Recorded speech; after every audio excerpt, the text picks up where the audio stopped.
Assalamualaikum warahmatullahi wabarakatuh. Kami dari kelompok 5 akan mempresentasikan materi 5, yaitu merancang dan mengelola komunikasi pemasaran terintegrasi. Berikut untuk materinya.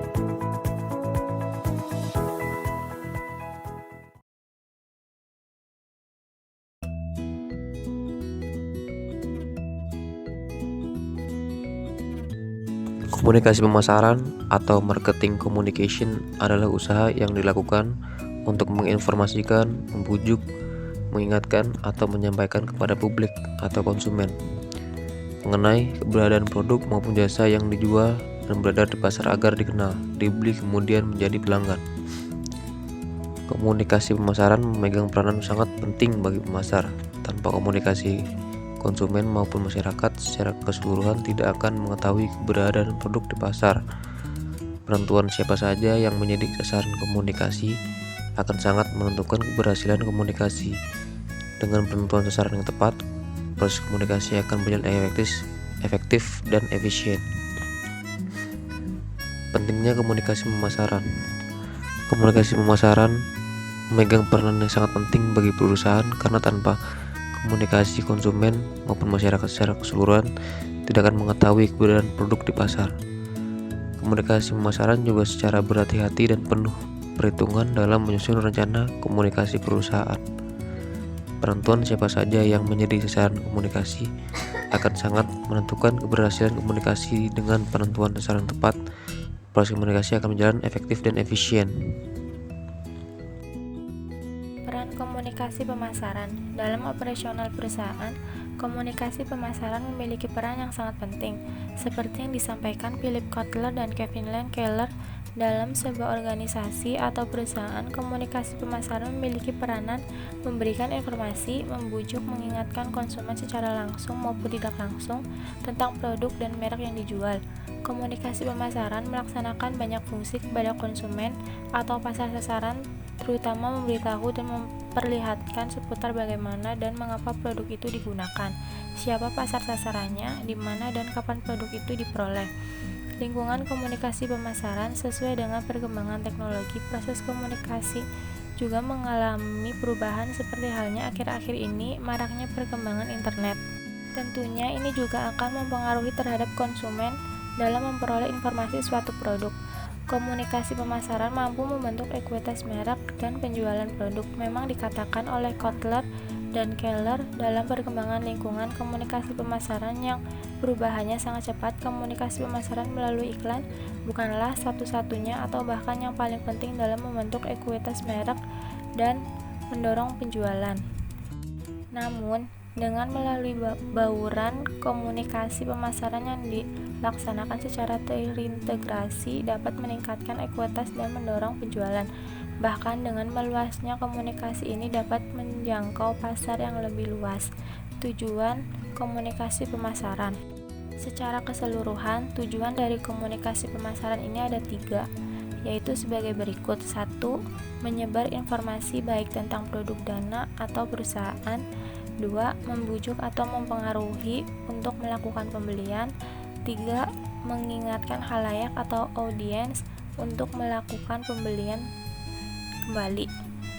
Media dalam bauran komunikasi pemasaran. Bauran komunikasi pemasaran adalah perpaduan atau kombinasi dari sejumlah alat atau media komunikasi yang dipakai untuk bisa menjangkau target pasar yang sudah ditentukan. 1. Periklanan. 2. Promosi penjualan. 3. Hubungan masyarakat.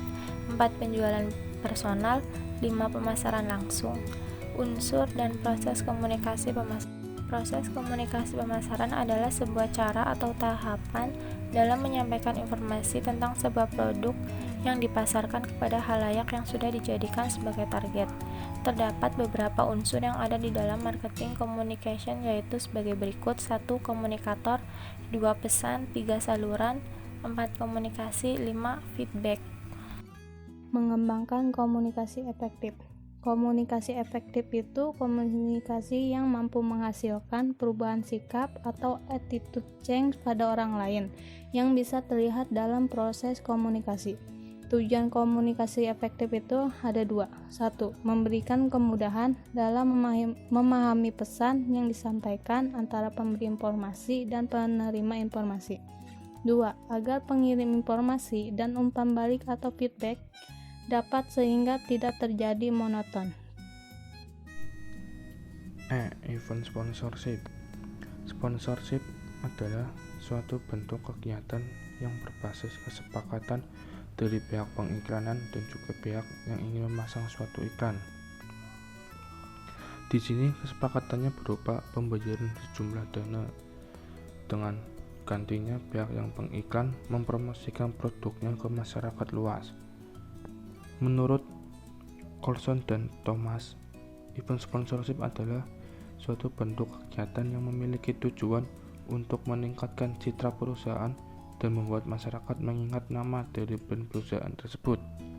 Jadi, tujuan event sponsorship adalah agar perusahaan memiliki brand image yang kuat di mata masyarakat.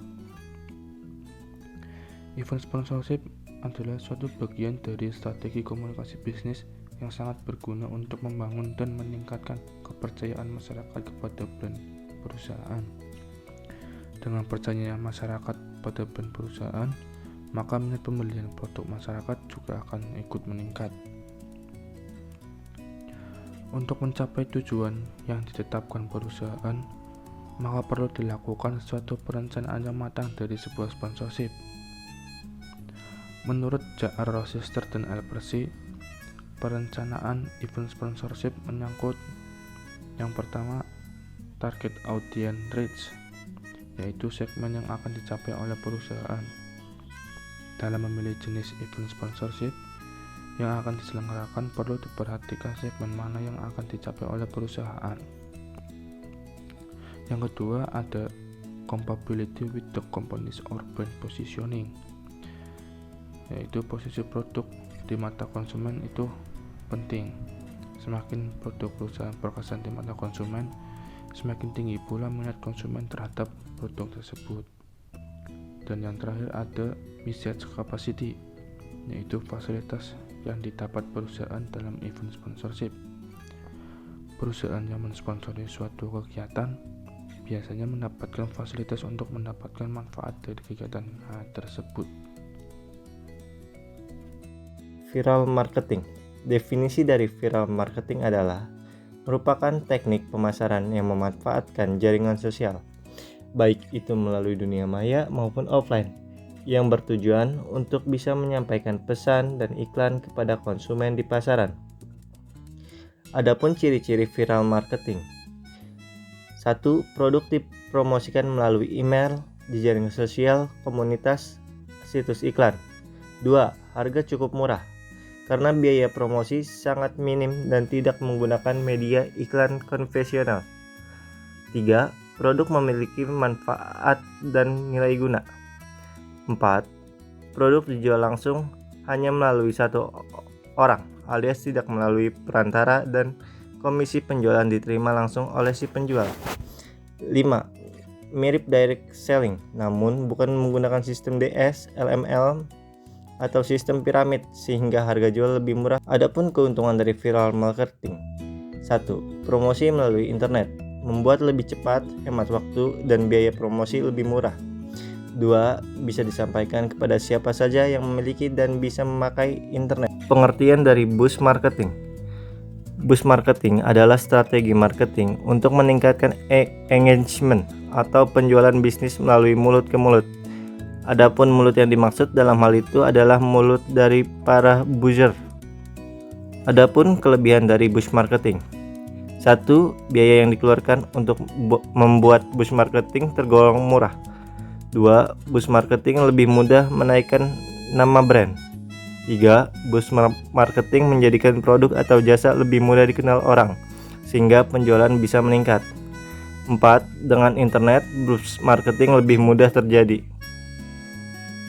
H. Komunikasi pemasaran melalui internet. Komunikasi bertujuan untuk memperkenalkan perusahaan dan berinteraksi dengan konsumen. Diharapkan konsumen tertarik dengan produk atau layanan yang ditawarkan perusahaan. Perkembangan zaman semakin maju, terutama teknologi internet. Saat ini, internet sangat mempermudah hubungan perusahaan dengan konsumen, seperti melalui jaringan dunia maya yang selalu terhubung kapanpun dan dimanapun. Nah, salah satu kegiatan komunikasi pemasaran yang efektif saat ini adalah pemasaran melalui internet. Komunikasi pemasaran melalui internet bukan hanya melakukan penjualan, tetapi bisa juga membangun komunikasi antar perusahaan dan konsumen, mengenal merek yang dipasarkan dengan tujuan menaikkan kesadaran dan sebuah merek brand awareness dan juga menciptakan peluang penjualan. Bentuk utama dari komunikasi pemasaran ada 4 poin, yaitu poin pertama, personal selling. Personal selling adalah bentuk komunikasi antar individu di mana tenaga penjual menginformasikan, mendidik, dan melakukan persuasi kepada calon pembeli untuk membeli produk ataupun jasa perusahaan. Nah, yang kedua, advertising. Advertising adalah segala bentuk presentasi non-pribadi dan promosi gagasan, barang, atau jasa oleh sponsor tertentu yang harus dibayar. Ketiga, sales promotion. Sales promotion merupakan semua kegiatan pemasaran yang mencoba mendorong terjadinya aksi pembelian suatu produk atau jasa yang tepat. Caranya dengan menggunakan kupon, voucher, sampel, undian, dan diskon event. Nah, yang keempat, public relations. Merupakan upaya hubungan masyarakat perusahaan harus membantu perkembangan perbuatan baik dan pemahaman di antara unsur-unsur pokok mengenai citra perusahaan yang baik di dalam maupun di luar. Faktor menentukan bauran komunikasi pemasaran. 1. Jenis produk. Pemasar konsumen cenderung menghabiskan biaya promosi penjualan dan iklan yang lebih banyak. Pemasar bisnis cenderung menghabiskan lebih banyak untuk personal selling. Secara umum, personal selling lebih sering digunakan dalam barang kompleks, mahal, berisiko, dan dalam pasar dengan penjual yang lebih sedikit tetapi lebih besar, yaitu pasar bisnis. 2. Tahapan kesiapan pembeli. Pemahaman pelanggan terutama dipengaruhi oleh iklan dan personal selling. Keyakinan pelanggan paling dipengaruhi oleh personal selling. 3. Tahapan pengenalan, iklan, acara, dan pengalaman, serta publisitas mempunyai efektivitas biaya tertinggi, diikuti oleh penjualan personal untuk mendapatkan cakupan distribusi dan promosi penjualan serta pemasaran langsung untuk mendorong percobaan. Berikut presentasi dari kelompok 5. Terima kasih, semoga bermanfaat.